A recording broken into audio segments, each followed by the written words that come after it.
प्रधानमंत्री नरेंद्र मोदी का रथ अयोध्या पहुंचा। कल इसी रथ से रोड शो करेंगे प्रधानमंत्री मोदी। पुलिस लाइन में रथ को सजाने का काम।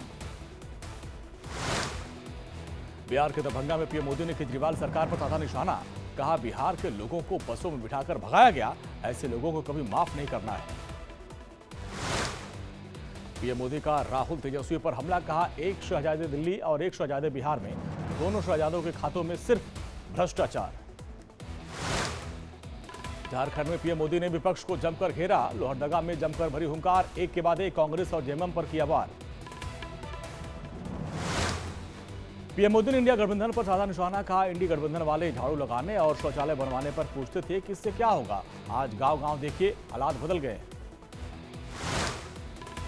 लोहरदगा में पीएम मोदी ने कांग्रेस पर बोला हमला। कहा, अनाज गोदामों पर ताला लगाकर बैठ जाती थी कांग्रेस। राशन सड़ता था। आदिवासी क्षेत्रों में बच्चे भूख से मरते थे। झारखंड के पलामू में पीएम मोदी की रैली। कहा, मजबूत सरकार से हो रहा है विकास का काम। दुनिया में बज रहा है भारत का डंका। पीएम मोदी ने अपने भाषण में राम मंदिर का भी जिक्र किया। कहा, आपके वोट की ताकत से राम मंदिर बना। धारा 370 को हटाया और उस दीवार को जमींदोज कर दिया। पलामू में भी पीएम मोदी ने कांग्रेस पर हमला किया। कहा, पाकिस्तान को लव लेटर भेजी थी कांग्रेस की सरकार और आज पाकिस्तान दुनिया में भीख मांग रहा है। पीएम मोदी ने पाकिस्तान को भी घेरा। कहा, आज भारत दुश्मनों को घर में घुसकर मारता है। पहले भारत में आतंकी पाकिस्तान भेजता था और अब उसका जवाब भारत देता है। सीएम योगी ने कांग्रेस पर साधा निशाना। कहा, आज गरीबों किसानों को मिल रहा है सरकार की योजनाओं का लाभ। पीएम मोदी के नेतृत्व में देश आगे बढ़ रहा है। एमपी के अशोकनगर में सीएम योगी की चुनावी रैली। कहा, आज भारत एक नया भारत है। हर तरफ सिर्फ एक बार फिर मोदी सरकार की गूंज है। सीएम योगी ने गोमाता को लेकर बड़ा बयान दिया। कहा, गोमाता की रक्षा के लिए अपनी जान दे देंगे। यूपी में गो हत्या की बात करने से पहले जहन्नुम के द्वार खुल जाएंगे। वैसे के हिटलर युग वाले बयान पर बीजेपी का हमला। कहा, अगर हिटलर शाही होती तो वैसे इतना नहीं बोल पाते। अपनी हार को देखकर बौखला गए। 4 जून तक ऐसे ही बयान देंगे। मंत्री ओपी राजभर ने घोसी में चुनाव प्रचार के दौरान मंत्रालय को लेकर बड़ा बयान दिया। कहा कि दिल्ली वालों ने पूछकर विभाग दिया। मैंने जो सीएम के पास विभाग था वो मांगा था। यूपी के डिप्टी सीएम केशव प्रसाद मौर्य का समाजवादी पार्टी पर हमला। कहा, सपा सरकार में कांवड़ यात्रा में हमले होते थे, पश्चिमी उत्तर प्रदेश में दंगे होते थे और अब बीजेपी सरकार में गुंडे पलायन कर रहे हैं। खड़गे के बयान पर दिल्ली में शहजाद पुनेवाला ने कांग्रेस पर बोला हमला। कहा, कांग्रेस का सनातन विरोधी चेहरा सामने आ गया है। भगवान राम का मुकाबला भगवान शिव से करवाना चाह रही है बीजेपी, कांग्रेस और खड़गे। ओडिशा के पुरी में कांग्रेस को बड़ा झटका। पुरी से कांग्रेस की उम्मीदवार सुचरिता मोहंती ने चुनाव लड़ने से इनकार कर दिया। पुरी से बीजेपी की तरफ से संबित पात्रा उम्मीदवार हैं। उन्नाव में बीजेपी सांसद साक्षी महाराज का राहुल गांधी पर बड़ा हमला। कहा, राहुल ने अच्छा नाटक किया और लोगों का अच्छा मनोरंजन हो रहा है। आचार्य प्रमोद कृष्णम ने कांग्रेस पर बोला हमला। कहा, 4 जून के बाद 2 धड़ों में बढ़ जाएगी कांग्रेस। एक राहुल का होगा, दूसरा प्रियंका का धड़ा। रायबरेली से चुनाव लड़ने पर केंद्रीय मंत्री सर्बानंद सोनोवाल ने राहुल गांधी पर बोला हमला। कहा, डर कर मैदान से भागे राहुल, उनमें लड़ने की हिम्मत नहीं है। राहुल गांधी के 2 सीट पर लड़ने पर जयराम रमेश ने बीजेपी से पूछा कि क्या नरेंद्र मोदी 2 सीटों से चुनाव नहीं लड़े थे? क्या सुषमा स्वराज 2 सीटों से नहीं लड़ी थी? जयराम रमेश ने किया बड़ा दावा। कहा, केएल शर्मा अमेठी और राहुल गांधी रायबरेली से जरूर जीतेंगे। 4 जून को इंडिया गठबंधन को स्पष्ट बहुमत मिलेगा। राहुल गांधी के अमेठी से चुनाव न लड़ने पर अशोक गहलोत का जवाब। कहा, पीएम मोदी खुद गुजरात से वाराणसी भागे। पीएम मोदी धर्म के नाम पर वोट मांग रहे, आचार संहिता के खिलाफ है।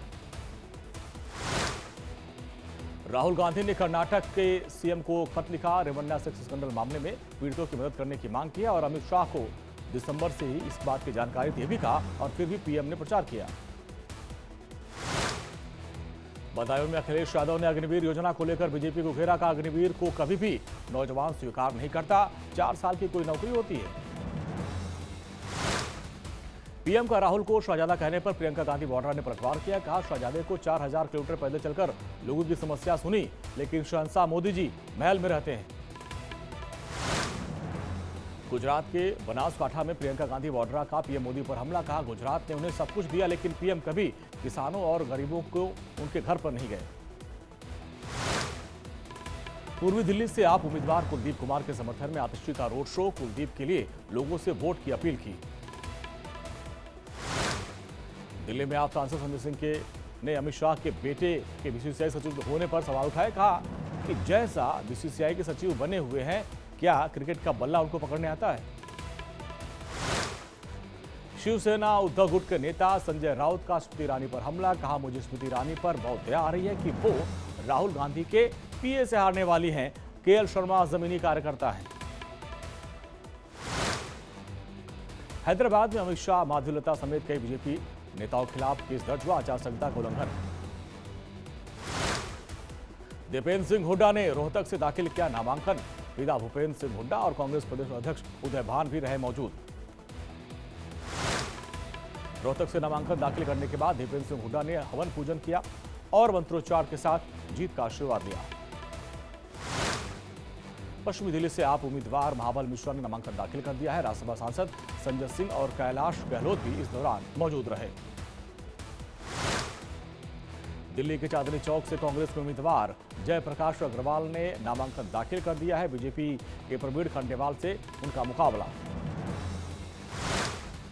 गुजरात के पोरबंदर से उम्मीदवार मनसुख मांडविया ने सुबह सवेरे प्रभात फेरी की और गांव के लोगों के साथ प्रभात फेरी। इस दौरान उन्होंने लोगों से बातचीत कर उनकी समस्याओं को सुना। तेलंगाना के सिलसिला में बीआरएस नेता का दिखा अलग ही अंदाज। केटी रामाराव ने चुनाव प्रचार के दौरान स्थानीय लोगों के साथ चाय पी। उत्तराखंड के जंगलों में आग को लेकर सीएम धामी ने वर्चुअल मीटिंग की, अधिकारियों के साथ बातचीत की, जानकारी ली और आग को बुझाने के लिए आवश्यक निर्देश दिए। पोरबंदर के जेतपुर बीजेपी के उम्मीदवार मनसुख मांडविया ने रोड शो किया, भारी संख्या में समर्थकों की उमड़ी भीड़। बिहार में तेजस्वी यादव ने पीएम मोदी को घेरा, कहा पीएम ने कहा था कि एम्स चालू हो गया, आज खुद आकर देख लीजिए क्या स्थिति है। दरभंगा, झंझारपुर, मधुबनी में 15 साल से एनडीए के सांसद ने कुछ नहीं किया। तेजस्वी के धर्म खतरे वाले बयान पर सम्राट चौधरी का हमला, कहा गलत नीति का होगा विरोध। लालू परिवार बिहार और देश को लूटने में लगा है। पटना में चिराग पासवान का राहुल गांधी पर हमला, कहा जो लोग अमेठी छोड़कर भाग गए कभी पलट कर नहीं देखा, आज वो रायबरेली की जनता को कैसे विश्वास दिलाएंगे।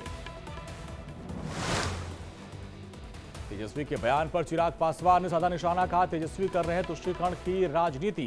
पीएम मोदी देशवासियों और गरीबों के कल्याण के लिए योजनाएं बनाते हैं। तेजस्वी यादव पर विजय कुमार सिन्हा का प्रहार, कहा जाति धर्म पर भटका रहे तेजस्वी, सनातन के संतान कभी भयभीत नहीं होते।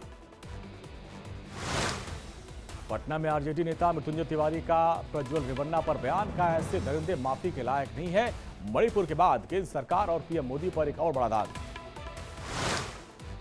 अमेठी से किशोरी लाल शर्मा के चुनाव लड़ने पर सहरसा में बोले मनोज झा, कहा जिस किशोरी लाल को आप हल्का समझ रहे हैं वो पढ़ने वाले हैं बहुत भारी, 4 जून को पता चलेगा। वाराणसी में पीएम के नामांकन को लेकर भव्य तैयारियां, 13 मई को पीएम करेंगे भव्य रोड शो, इसके बाद 14 मई को पर्चा दाखिल करेंगे। पश्चिम बंगाल में अभिजीत गंगोपाध्याय के नामांकन रैली में बवाल, टीएमसी और बीजेपी कार्यकर्ताओं के बीच भिड़ंत हो गई और तमलुक सीट से बीजेपी के उम्मीदवार हैं अभिजीत गंगोपाध्याय। यूपी के मैनपुरी में बीएसपी के उम्मीदवार का पैसा बांटते वीडियो वायरल हुआ। प्रत्याशी शिव प्रसाद के साथ कोऑर्डिनेटर, जिला अध्यक्ष समेत तमाम लोग नोट गिनते नजर आए। इंडिया डेली लाइव हालांकि इसकी पुष्टि नहीं करता है। प्याज को लेकर केंद्र सरकार के फैसले पर देवेंद्र फडणवीस ने जताई खुशी, कहा महाराष्ट्र के प्याज उत्पादकों को बड़ा फायदा मिलेगा। भारत सरकार का बड़ा फैसला, सरकार ने प्याज निर्यात से हटा दिया है प्रतिबंध, प्याज के निर्यात पर लगाई 40% ड्यूटी। नेपाल के काठमांडू पहुंचे भारत के मुख्य न्यायाधीश डीवाई चंद्रचूड़, पशुपतिनाथ मंदिर में पूजा अर्चना की, नेपाली लोगों ने उनका स्वागत किया।